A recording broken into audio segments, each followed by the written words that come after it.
I was getting sick. I gained weight. I had back pain. I was From what though? stress. And when you're around sickness, you become sick. And that's the mentality. No one's happy in the hospital. Like all the doctors were miserable.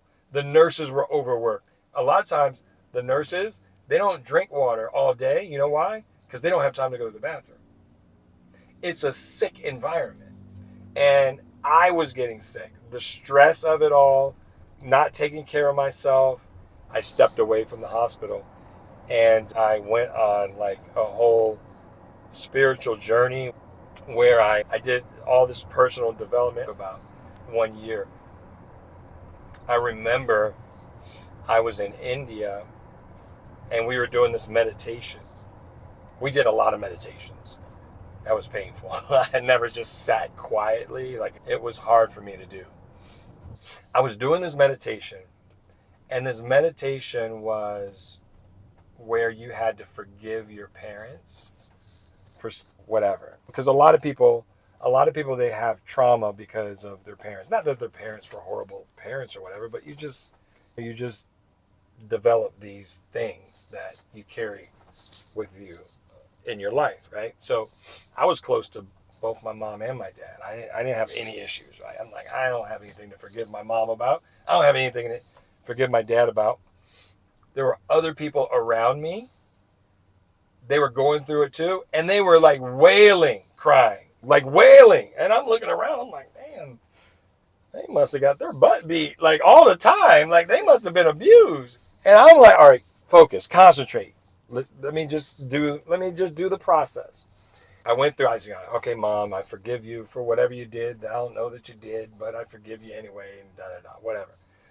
And then I got to my dad, and I started forgiving my dad. And so, man, every time I tell this story, it still affects me. So, um, let me stop driving because I probably shouldn't be driving right now. All right, good. All right, so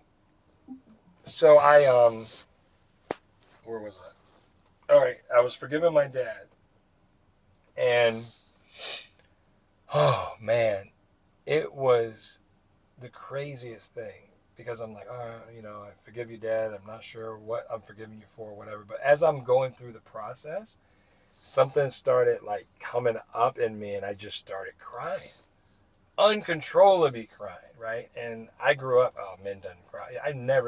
I saw my dad cry one time in my lifetime, and that is when he was in the hospital in pain and couldn't eat, and he was scared. And even when he cried, then he pulled the covers over his head so no one could see him. It's just not something that I've just never been a crier or whatever. And I just started uncontrollably crying.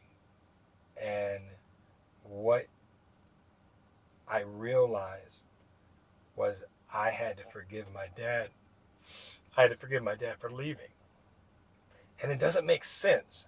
You know what I mean? Like, he didn't have any choice in dying. Like, it wasn't his fault. But because I never really grieved the loss of my dad, I had to forgive him for leaving.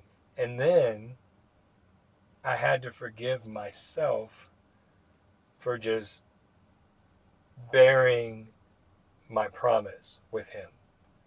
When I buried my dad, I abandoned what I promised, that I wasn't going to let anyone suffer or die without the knowledge. And so once I forgave him for dying, once I forgave myself for not really pursuing the passion that I knew I had inside of me, that's when everything changed. That was in 2013. I came back. I said, I'm out. I had been focusing on my health. I had turned my health around, went through a whole year of transformation, wrote a book called Mastering Vitality about it. So everything that I did, I put it, I was journaling, and then I gathered all that information and I put it in a book. Then I just started teaching people on the concepts that were in the book and helping people master their own vitality. And I never looked back.